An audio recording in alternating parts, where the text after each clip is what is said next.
이 모든 말씀 예수님의 이름으로 기도합니다. 아멘. 하나님의 말씀 같이 보시겠습니다. 신약성경 갈라디아서 6장 7절에서 10절까지의 말씀입니다.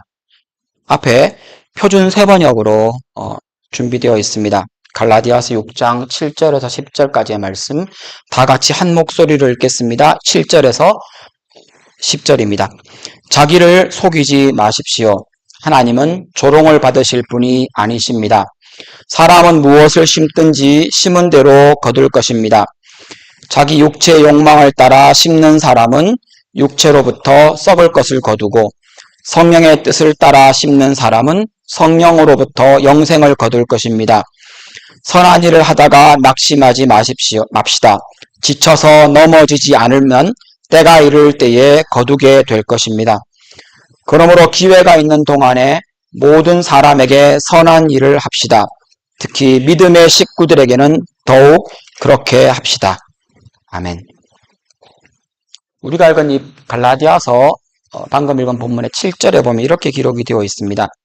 자기를 속이지 마십시오. 하나님은 받으실 분이 아니십니다. 사람은 무엇을 심든지 심는 대로 거둘 것입니다. 심는 대로 거둘 것입니다. 무엇을 심든지. 누군가가, 우리가 잘 아는 속담의 내용입니다. 누군가가 콩을 심은 곳에서 팥을 기대할 수 없습니다.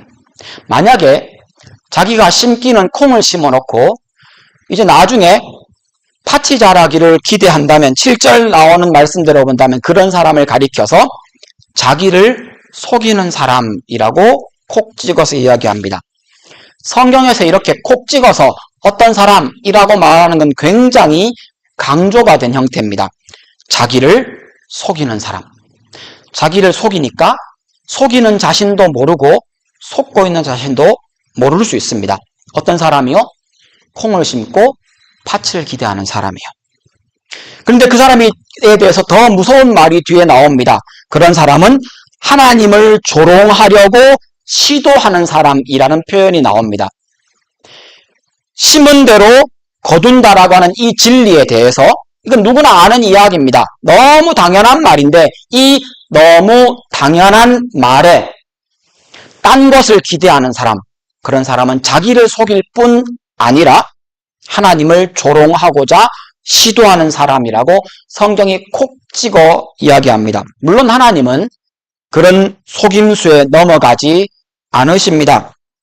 자기를 속이는 사람에 대해서 우리가 읽은 본문 말씀 앞에 지난주에 살펴봤던 말입니다. 3절에 보면 자기를 속이는 사람을 아무것도 아니면서 무엇이 된 것처럼 생각하는 사람이라고 콕 찍어 이야기합니다. 이런 사람은 자기 자신을 하나님 말씀에 비추어 보지 못하는 사람입니다. 지난주에 살펴봤던 것처럼 자기 눈에 들보가 들어가 있는데 남의 눈에 티를 빼겠다고 시도하는 사람입니다. 자기는 남의 짐 하나 져주면서 자기 짐 서너 개는 다른 사람한테 아무 거리낌 없이 맡기는 사람. 스스로 자기가 성숙한 신앙인이라고 생각하는 사람. 그래서 다른 사람, 선배나 리더의 혹은 신앙이 성숙한 사람의 조언을 듣지 않는 사람. 스스로 자기가 신앙 좋은 사람이라고 착각하는 사람입니다. 그래서 이런 사람은 자기보다 다른 사람이 더 크게 보입니다. 정작 자기가 얼마나 미숙한지, 얼마나 모난지, 자기가 얼마나 진상인지, 턱없이 얼마나 부족한지 정직하게 스스로를 들여다보지 못합니다. 성경은 이렇게 자기는 아무것도 아니면서 무엇이 된 줄 아는 사람을 특별한 단어로 가리킵니다. 그것이 바로 교만입니다. 무엇을 심든지 그대로 거두는 것, 이 진리에 대해서도 이것이 적용된다는 말입니다. 교만한 사람은 심은 것을 기대하는 것이 아니라 심지 않은 것을 기대합니다. 심은 것이 그대로 거두어 드린다라는 것은 사실은 진리입니다. 그런데 사실은 이 진리가 진짜 무서운 겁니다. 왜 그런가 하면 내가 원하는 것이 나오지 않을 때 그것을 바꿀 수가 없기 때문입니다. 콩을 심은 곳에서 팥이 난다면 생각해 보십시오. 콩을 심었는데 그곳에 팥이 납니다. 이 세상이 어찌 되겠습니까? 혼란도 그만한 혼란이 없을 겁니다. A 행동을 했으면 그 A 행동에 대한 결과가 나와야 하는데 A 행동을 했더니만 B가 나옵니다. 그러면 누가 그 A 행동을 하겠습니까? 아무도 그 행동을 하지 않습니다. 왜요? 그것에 따르는 보상도, 그것을 했는 열매도 거둘 수 없다면 사람들은 동기를 부여받지 못하게 될 겁니다. 그 혼란. 그런데 그 혼란보다 더 큰 문제는 아무도 노력하지 않고 아무도 심지 않을 것이라는 말입니다. 콩을 얻기 위해서 콩을 심었는데 콩이 나야 할 그곳에 옥수수가 자랍니다. 옥수수가 자라니까 참 좋지, 이렇게 얼씨구 옥수수라고 기뻐할 수만 있을까요? 뭐가 날지 알 수 없습니다. 그리고는 그 다음부터는 콩도 심지 않게 된다는 겁니다. 사실은 우리가 이 땅을 살아가며 그리스도인이든 혹은 비그리스도인이든 이 땅에서 모든 사람이, 그리고 모든 자연 법칙이 그 결과와 원인이 연결되어 있고 어느 정도 추측이 되고 예측이 되기 때문에 원인을 가진 우리가 그 원인을 어떻게든 변화시켜서, 인풋을 변화시켜서 아웃풋에 대한 결과를 기대하는 만큼 얻으려고 시도합니다. 그것이 이 땅에서 땀을 흘리는 이유입니다. 콩을 심은 곳에 콩이 나기 때문에 콩을 원하는 사람은 콩을 심으면 됩니다. 혹 안 날 수도 있습니다. 날씨가 안 맞다든지 기온이 안 맞아서 안 날 수 있지만 뭐가 난다면 그것은 반드시 콩입니다.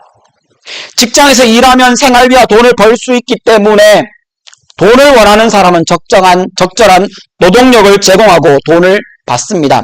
이것이 세상이 움직이는 중요한 원리입니다. 만약 이 원리가 깨어지면요, 여러분 열심히 일했습니다. 열심히 공부했습니다. 열심히 과제하고 열심히 했는데 열심히 일한 나는 D가 나오고 팽팽 놀다가 어떤 그냥 아무렇게나 그냥 대충 낸 페이퍼도 빼먹고 출석도 안 한 친구가 A 플러스를 받았습니다.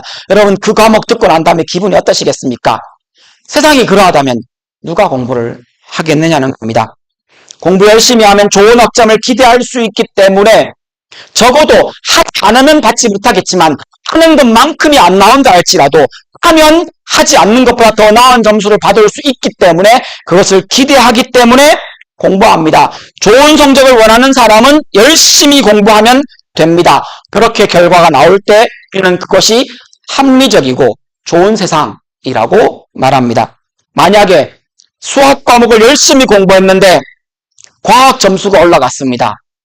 물론 과학에 수식이 들어가니까 연결될 수는 있을 겁니다. 그런데 나는 전혀 과학에 대한 공부를 하지 않았음에도 불구하고 수학 공부 열심히 했더니만 수학 성적은 안 오르고 과학 성적이 오릅니다. 이걸 어떻게 설명해야 합니까? 세상이 만약에 그러하다면 누가 공부를 하겠느냐는 겁니다. 그러므로 여러분, 콩 심은 데 콩 나고 팥 심은 데 팥 난다는 이 말, 심은 대로 거둔다는 이 말이 은혜입니다. 이게 금방 이해가 안 되실 수도 있습니다. 너무 당연한 것이니까요.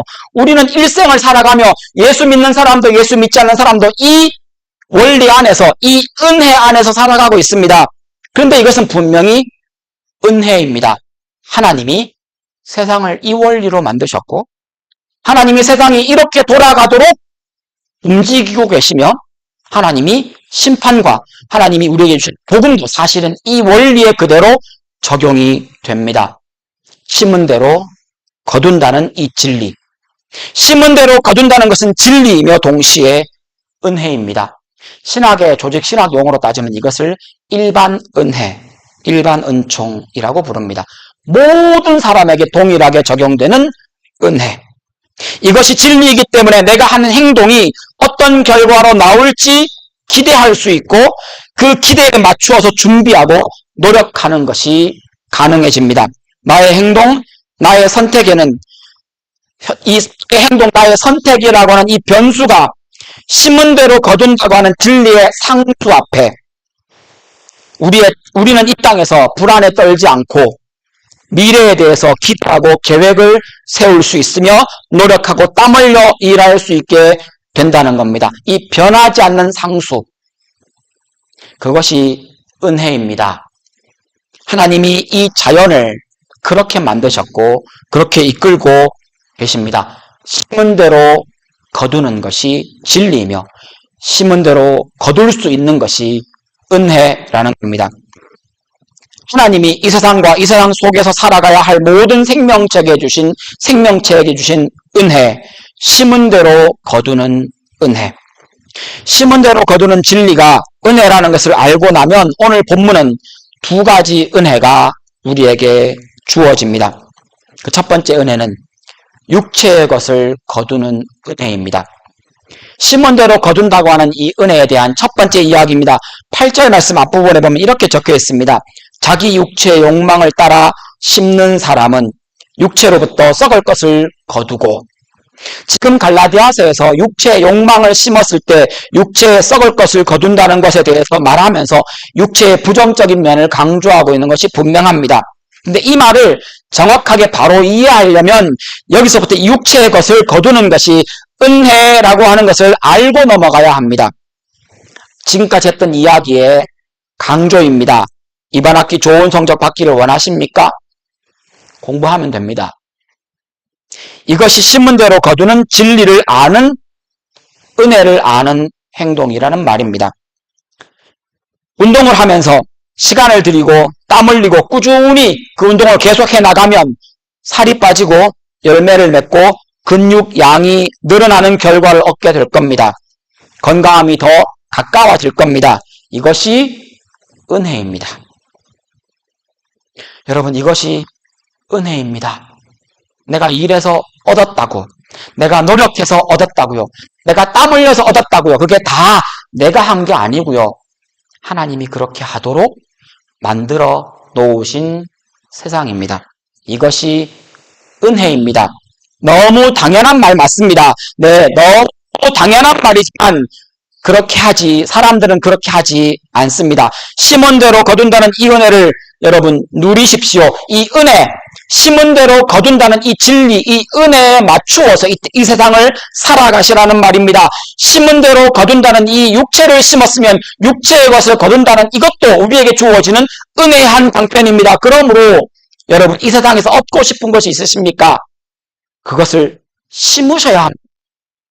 마음에 바라는 것 이루어지는 것은 없습니다. 여러분, 좋은 학점을 원하시면 공부하셔야 합니다. 신입생 여러분, 아직 잘 모르시겠지만 1학년이 지나는 동안에 내 능력의 한계가 여기구나, 이것밖에 안 되는구나 라고 느끼실지도 모릅니다. 복학생 여러분, 휴학하기 전에도 힘드셨지만 복학하셔도 힘드실 겁니다. 여기에 여러분의 땀과 노력과 시간이 들어가고 그때 결과를 얻는 것, 그게 정직한 결과이며 그것이 진리입니다. 그렇게 노력한 것에 대한 결과를 얻는 것이 은혜입니다. 그런데 8절 상들의 말씀에 육체의 것 중에서 육체의 욕망에 따라 심으면, 지금 갈라디아서가 강조하고 있는 이 은혜 위에다가 한 가지 부분을 더 얹고 있습니다. 그것은 육체의 욕망을 따라 심으면 무엇을 거두어 드릴 수 있는가? 이 육체 욕망이라고 말하는 것은 뒷부분에 나오는 성령을 따라, 성령을 위하여 심는 것과 대조를 이루고 있습니다. 육체의 욕망을 따라 성령을 거슬러서 무엇인가를 심으면 거두어 드리는 것은 육체의 썩을 것 뿐입니다. 이것은 심은 것이, 내가 심은 것이 더럽고 추하고 악한 것이기 때문에 거두어 드리는 것도 더럽고 추하고 악한 것이 될 것입니다. 너무 당연한 말이잖아요. 그런데 사람들은 이것을 받아들이지 않습니다. 죄의 행동을 해놓고, 죄의 말을 해놓고, 하나님의 말씀하시는 사랑에 반대되는 하나님의 주의 복음을 거부해놓고 좋은 것을 받기를 기대합니다. 다른 사람한테 자기가 못된 말 해놓고 그 사람이 못된 말 하면 상처받습니다. 성경이 아까 말한 대로 하면요, 자기를 속이는 사람입니다. 진리를 진리로 받아들이지 않는 겁니다. 그 사람이 나에게 나쁜 말 했다고요? 가는 말이 고와요, 오는 말이 곱다고? 네, 맞습니다. 그러면 그 결과, 그걸 바꿀 수 있는 방법은 뭡니까? 내가 나쁜 말을 들었습니다. 그 사람의 관계에서 그 사람에게 좋은 말을 듣고 싶으면 나는 좋은 말로 심으면 됩니다. 이건 이 세상에 살아가는 모든 인간관계의 당연한 이야기입니다. 이걸 아는 것이 중요하다는 겁니다. 서로 동영상이나 사진을 많이 보면 우리 형제님들 그 유혹이 참 크지 않습니까? 많이 보면 뇌과학자들이 얘기합니다. 우리 뇌의 도파민 보상 체계에, 이게 뇌 구조입니다. 도파민 보상 체계에 물리적인 변화가 생기기 시작한답니다. 뭐 약을 먹어서가 아니고요. 드러그를 한 게 아닙니다. 마약을 먹은 게 아니고요. 그냥 포르노를 보고 그것을 몇 번 보고 몇 번 그것에 심취해 있는 그 얼마 기간만으로도 뇌는 구조적으로 변화가 되기 시작한다는 겁니다. 무엇을 심었습니까?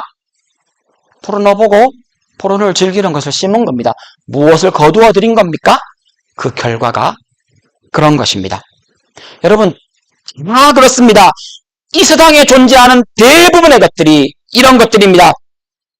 더 강렬한 감각적 자극을 원하도록 이전의 자극에서는 흥분하고 기분 좋고 즐거웠는데 그것을 보고 난 다음에 그 다음에 또 똑같은 것을 보면 전혀 감흥이 없어진다는 겁니다. 목사인, 남자인 저도 여기 계신 우리 형제님들 다 경험하신 거 아닙니까? 그렇게 뇌구조가 변화가 되어가기 시작합니다. 죄의 습성을 따라서 옛사람의 습관대로 나의 욕망을 따라 하고 싶은 일들만 하고 살면, 하고 싶은 것만 하고 살면, 하나님의 백성으로 해야 할 그 일들을 하지 않으면 그 삶의 결과는 사실은 평안도 없고 기쁨도 없고 성령을 근심하게 하는 삶을 산다는 겁니다. 많은 이야기입니다. 많은 이야기입니다. 그런데 이것을 받아들이지 않습니다. 돈을 더 벌기 위해서 애쓰고 돈만 쫓아가고 돈 벌 수 있다면 편법도 거절하지 않고 돈만 벌 수 있다면 거짓말하고 돈만 벌 수 있다면 다른 어떤 것도 나의 사랑하는 사람과 친구들까지도 속일 수 있다고 생각하는 사람, 그렇게 살아온 사람이 이후에 돈 많이 벌 겁니다. 거기에 투자했으니까요. 돈 많이 벌 겁니다. 그리고 더 큰 것을 잃어버릴 겁니다.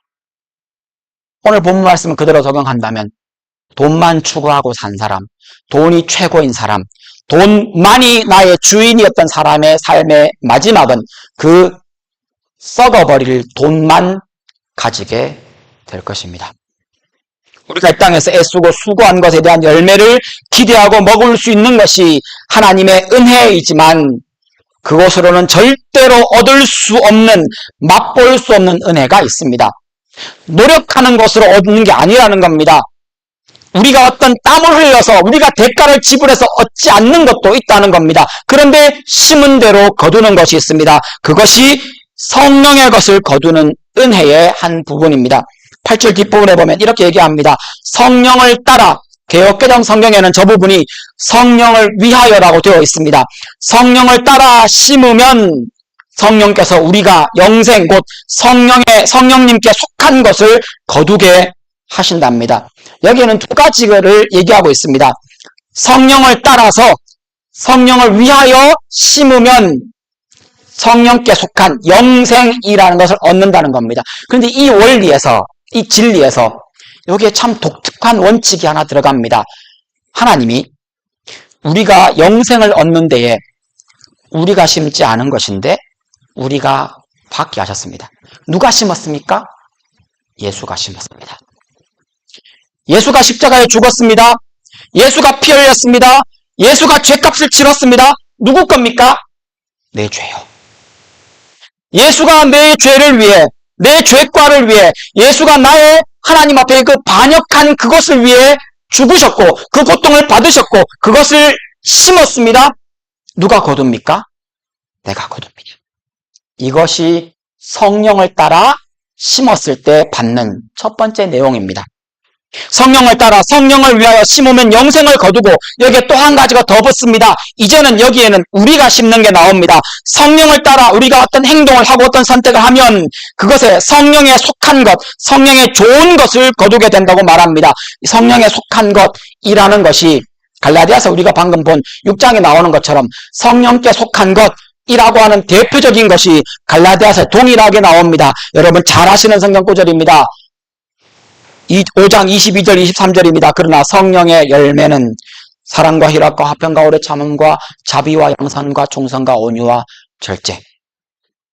여기에 적진 않았지만 뒤에 이런 문구가 붙습니다. 이런 것을 금지할 법이 없느니라. 이건 누가 심는 겁니까? 내가 성령님과 함께 성령을 따라서 심는 겁니다.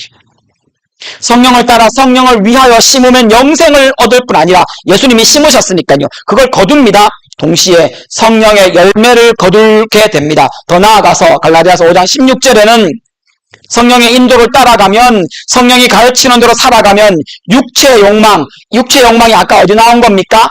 썩어질 것을 거두는 그것 말입니다. 그것을 거두지 않게 된다는 이야기입니다. 여기 나오는 성령을 따라 무엇을 심다, 성령의 열매를 거두기 위해 무엇을 심다는 말을 마치 10계명을 지키면 복을 받고 10계명을 지키면 이렇게 되고 안 지키면 저주를 받는다 이런 내용으로 받으시면 안 됩니다. 갈라디아서는 그 얘기를 하고 있는 게 아닙니다. 우리의 모든 것은 하나님이 은혜로 주셨고 하나님이 우리를 사랑하시기 때문에 주신 겁니다. 그러면 여기 나오는 육체 욕망을 따라가지 않는 삶이나 성령의 열매는 어떻게 거두는 겁니까? 사실은 이 말씀을 이해하기 위해 갈라디아서에서 사도 바울이 말하는 우리의 정체성을 확인할 필요가 있습니다. 갈라디아서 2장 20절입니다. 우리가 누굽니까? 나는 그리스도와 함께 십자가에 못 박혔습니다. 유명하고 여러분 한 번쯤 들어보셨던 그리고 여러분 평생에 이 정도 구절은 암송하시고 입에서 되뇌이고 곱씹어야 할 성경 구절입니다. 나는 그리스도와 함께 십자가에 못 박혔습니다. 여러분 한번 잘 보십시오. 지난번에도 이 문구 다시 한번 강조했지만 명령형이 아닙니다. 십자가에 죽어라가 아닙니다. 이미 십자가에 못 박혔습니다. 이제는 내가 사는 것이 아닙니다. 갈라디아서 2장 20절은 내가 해야 될 행동이 아니고 내가 이미 이런 사람입니다라고 하는 나의 아이덴티티를 정의해주는 구절입니다. 이제는 내가 사는 것이 아닙니다. 그럼 누가 삽니까? 그리스도께서 내 안에 사시는 겁니다. 내가 지금 육체 안에 이렇게 살고 있는 것은 나를 사랑하셔서 나를 대신하여 자기 몸을 버리신 자기 몸을 내어주신 하나님의 아들을 믿는 믿음 안에서 살아가는 겁니다. 나는 여전히 육체 안에 거하고 있지만 내가 사는 게 아닙니다. 주님이 사시는 겁니다. 나는 그 믿음 안에서 살아가는 겁니다. 이게 지금 내 상태를 얘기해 줍니다. 혹 이 말이 아직 무슨 말인지 이해가 안 되십니까? 여러분 집에 가셔서 이 말씀은 읽고 또 읽으십시오. 암송할 때까지 읽으십시오. 이 말의 의미는 그리스도인은 스스로 자기를 예수 그리스도와 함께 십자가에 자기를 못 박아야 한다는 말이 아니라 적어도 갈라디아서 2장 20절은 이미 못 박혔고 언제요?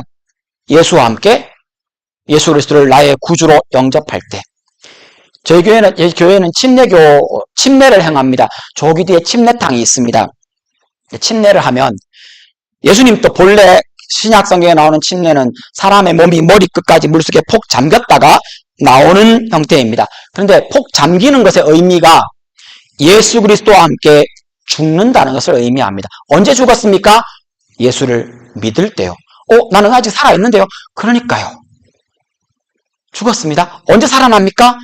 물 밖으로 나오며 예수 그리스도의 부활과 함께 내가 살았습니다. 우리가 믿는 것이 무엇입니까? 내가 예수를 믿는 순간 내가 죽었다고 믿는 거고요. 그래서 죄에 대해서 우리가 죽은 겁니다. 로마서 6장의 내용입니다.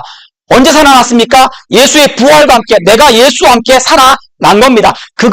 이 놀라운 원리를 행동으로 고백하는 것이 침례입니다. 여러분이 누구입니까? 예수와 함께 죽은 사람입니다. 그러므로 죄를 멀리 하십시오. 여러분 누굽니까? 예수와 함께 살아난 사람들입니다. 그러므로 예수 그리스도와 함께 새로운 삶을 시작하십시오. 이것이 우리가 서 있는 자리입니다. 열심히 노력해서 죄 안 짓겠다. 여러분 10번 시도해 보십시오. 100번 시도해 보십시오. 다 실패할 겁니다. 그것을 실패하기 때문에 예수가 필요한 겁니다. 예수 믿는다고 떠들어도 여러분 이번 학기에 하나님 앞에 얼마나 큰 죄의 행동을 하며 죄의 생각을 하며 죄의 말을 하며 여러분 또 힘들고 바쁘고 어려우면 교회 안 나오실 거잖아요. 그래도 하나님이 여러분을 사랑하십니다. 왜요? 여러분의 수준이 그 정도인 줄 알고 계시기 때문입니다. 그럼 내가 무엇 해야 합니까? 그 하나님의 은혜 앞에 다시 서십시오. 다시 서십시오. 예수가 다 심었던 것을 내가 받은 겁니다.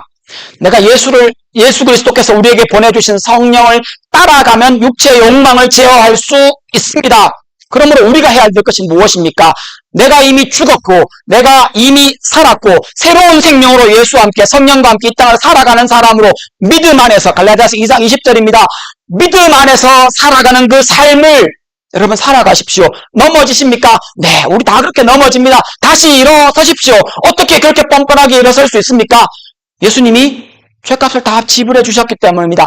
어제 넘어졌고 어제 뻔뻔했지만 오늘 또 이 아침에 다시 뻔뻔하게 하나님 앞에 다시 섭니다. 주님께 이렇게 고백합니다. 주님, 저 이런 사람입니다. 이것밖에 안 됩니다. 그래서 주님이 필요합니다. 주의 은혜 아니면 제가 무엇을 할 수 있겠습니까? 이게 우리의 매일의 삶이어야 합니다. 이런 사람이 자기 자랑할 수 있겠습니까? 이런 사람이 하나님 앞에 뭔가 뻐길 수 있겠습니까? 이런 사람이 내가 뭔가 된 줄 알고 다른 사람의 흠 들여다볼 여유가 있겠습니까?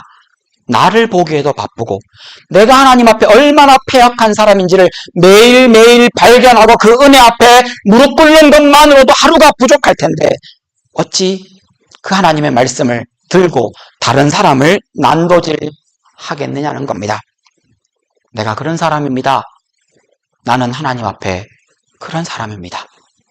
우리 주께서 그런 나를 받으셨고 그런 나를 지금도 붙들고 계십니다. 그래서 은혜입니다. 갈라디아서 2장 20절이 성령문이 아니라 사실과 진리를 서술하고 있다는 것을 기억하십시오. 우리는 이미 성령을 위하여 성령을 따라가는 삶을 시작한 사람들입니다. 우리의 신분이 바뀌었으므로 우리의 삶의 방법, 삶의 방향을 바꾸라고 요구하고 있는 겁니다. 신분은 이미 바뀌었습니다. 하나님 나라 백성이 이미 되었습니다. 예수 믿는 여러분, 이미 신분은 바뀌었습니다. 그럼 하나님의 그 복음에 합당하게 삶의 방향을 기꺼이 여러분을 하나님 앞에 약속하셨던 것처럼 기꺼이 삶의 방향을 바꾸십시오. 그리고 그렇게 살아가도록 애쓰고 노력하십시오. 우리의 노력으로 우리의 애씀으로 우리의 삶이 바뀌는 것이 아니라 우리가 하나님 앞에 우리의 삶을 맡김으로 우리의 삶이 바뀔 것입니다. 나의 욕심을 채우려고 살아오던 내가, 나의 성공만을 목표로 살아오던 내가, 경쟁에서 이기고 경쟁자를 짓밟는 것이 승리라고 여기던 내가 이제 6장 10절처럼 이렇게 살아갑니다. 기회가 있는 동안에 모든 사람에게 선한 일을 행합니다. 삶의 방향이 바뀐 겁니다. 삶의 방법을 바꾸어야 한다는 겁니다. 특히 믿음의 식구들에게 더욱 그렇게 합시다. 선한 일을 하는 삶의 방법, 선한 일을 지금 우리의 삶에 적용하면 나만 잘 먹고 잘 살려고 하지 말라는 됩니다. 여러분 열심히 공부하셔서 좋은 직장 잡으십시오. 그럼 그 다음 어떻게 해야 됩니까? 네가 잘 먹고 잘 살 수 있도록 해주는 것이 우리입니다. 여러분 좋은 학위 잘 받으십시오. 좋은 학교로 진학하시고 좋은 직장 가보시고 진급하시고 돈 많이 버십시오. 연봉도 정말 많이 받으십시오. 그리고 나 때문에 너도 잘 살 수 있도록 여러분 옆에 있는 약하고 힘없는 사람에게 여러분의 것들을 열어주십시오. 공부는 내가 하고 혜택은 네가 받아야 됩니다. 땀은 내가 흘렸고 네가 쉼을 얻는 것. 수고하고 많은 것을 내가 성취했지만 누가 혜택 받아야 됩니까? 나만이 아니라 내 옆에 있는 사람.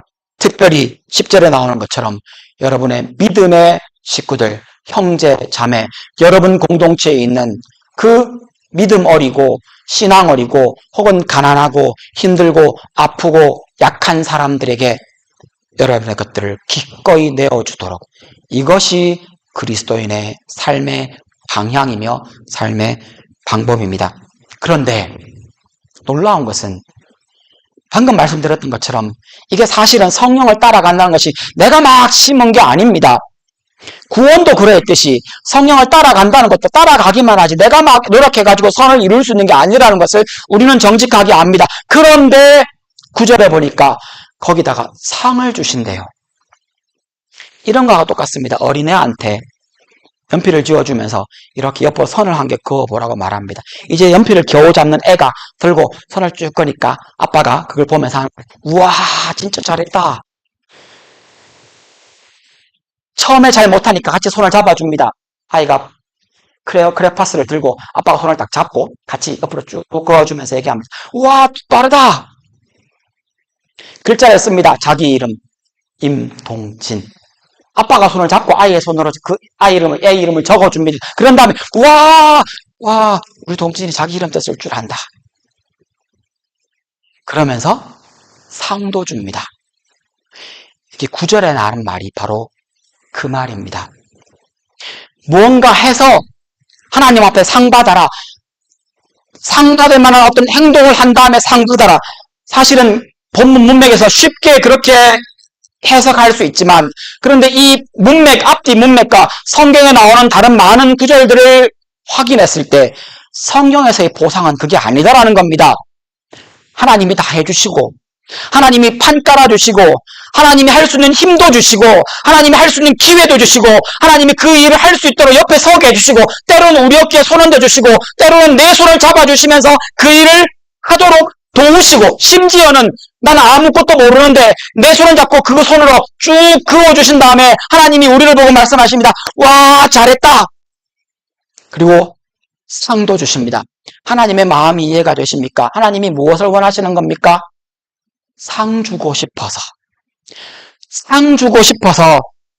여러분이 성장하기를 기대하며 그것을 주신다는 겁니다.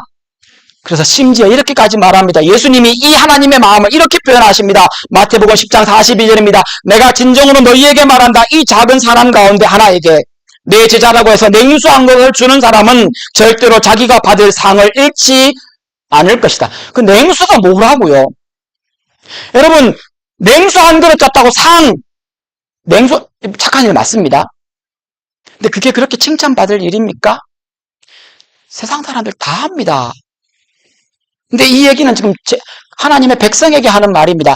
세상 사람들은 금덩어리를 줘도 상 못 받습니다. 여러분 그거 알고 계십니까? 세상 사람들 아무리 착하게 거기 많이 심어도 그들은 이 땅에서 뭐 어떤 칭찬받고 착한 사람이란 말을 들을지는 모르겠지만 하나님 앞에서는 하나님 나라 백성이 아닌 그들에게는 그 어떤 상도 없습니다. 근데 우리는요 냉수 한 그릇 주고 상 받습니다. 무슨 얘기입니까? 하나님이 우리에게 무엇을 원하시는지 여러분 생각해 보십시오. 오늘도 새로운 사람들이 많이 오셨습니다. 새로운 사람들한테 잘해 주십시오. 이때가 기회입니다. 하나님 상 주신다잖아요. 냉수 한 그릇도 안 잊으신다잖아요. 괜히 가서 한번 물어보십시오. 뭐 궁금한 거 없으세요? 괜히 한번 가서 물어보십시오. 뭐 도와드릴까요? 안내도 해주시고 정보도 주시고 필요한 것 혹은 여러분이 힘 닿는 데까지 친절하게 도와주십시오. 그쯤이야 우리 할 수 있지 않습니까? 내 목숨을 주는 것도 아니고 그 사람이 신앙 없어도 교회 다닐 생각이 1도 없어도 지나가다가 내가 말이 좀 통할 것 같다. 그 사람이 한국 사람이든 인도 사람이든 혹은 이슬람에 속한 사람이든 그 누구든 간에 여러분이 도와줄 수 있다면 그때 기꺼이 도와주십시오. 9절에 10절에 나오는 말씀 하나님께서 그 말씀 기억하시면서 따라가시라는 겁니다. 그것이 우리가 이 땅을 살아가는 방법입니다. 나아가서 여러분 내 옆에 있는 이 형제 자매들에게 조금 더 해주십시오. 제가 이럴 때마다 하는 게 있지 않습니까? 저 옆에 있는 사람 한번 봐주십시오. 잘생겼죠? 이럴 때, 와, 너 예쁘다, 너 잘생겼다 라고 말해주는 게 선한 일입니다. 옆에 사람 봐주시며 필요한 거 없는지, 내 도움이 필요하지는 않는지 물어봐 주시고, 여러분 로고스에서, 레마에서, 블랙스버그 한인교회에서 여러분 새로운 사람, 또 기존에 있던 사람, 내가 만나는 사람, 이 사람들에게 더 잘해 주십시오. 10절에 콕 찍어 말하고 있습니다. 공부하고 연구하고 논문 쓰고 프로젝트하고 학교와 직장에서 여러분의 어떤 열매를 기대하고 계십니까? 그걸 머릿속에 한번 그려보십시오. 그것을 얻기 위해 무엇을 투자해야겠습니까? 그것을 거두기 원한다면 내가 무엇을 심어야 합니까? 여러분 이 시간에 잠깐만 눈을 한번 감아 보시겠습니까? 여러분이 이번 학기에 심어야 할 것, 그것이 무엇인가를 한번 생각해 보십시오. 여러분이 얻고 싶은 것, 거두고 싶은 것이 떠오르시면 무엇을 심어야 하는지 금방 아실 겁니다. 혹시 이 중에 여러분들 예수 믿으십니까? 이미 성령을 따라 심었고 영생을 소유하셨습니까? 이제 기회가 있을 때마다 선한 일을 하십시오. 더욱 여러분들의 순장과 순원과 공동체 형제 자매들에게 잘해 주십시오. 이것이 우리의 방법입니다. 아직 예수를 믿기 어려우십니까? 망설이고 계십니까? 내가 죄인이라는 것을 동의하기 싫으십니까? 예수 십자가와 사랑이 받아들이기 어려우십니까? 예수가 나의 삶의 주인이라고, 나의 왕이라고 인정하기가 어려우십니까? 그걸 기도해야 할 시간입니다. 이 시간 함께 기도하실 때 이렇게 세 가지 제목으로 기도하시겠습니다. 하나님, 내가 심은 대로 거두는 그 진리대로 이번 학기 이 가을에 내가 원하는 그것을 심는 수고를 기꺼이 하게 해주십시오. 주님, 나를 도와주십시오라고 기도하시고요. 내가 아직 예수를 모릅니다. 주님, 예수 알게 해 주십시오. 성령을 따라 예수 믿게 해주십시오 라는 기도가 필요하신 분이 계실 것 같습니다. 하나님 앞에 그렇게 기도하십시오. 이미 성령을 따라 하나님 나라 백성이 되셨다면 기회 있을 때마다 선한 일을 행하기로 한번 결심해 보십시오. 여러분의 기도 중에 주님이 주신 것, 성령의 열매, 성도, 또 상도 덤으로 받을 수 있는 여러분의 착한 일, 선한 일은 무엇인지 마음에 한번 그려보시며 하나님 도와주십시오라는 기도를 함께 하시면 좋겠습니다. 다 같이 기도하시겠습니다.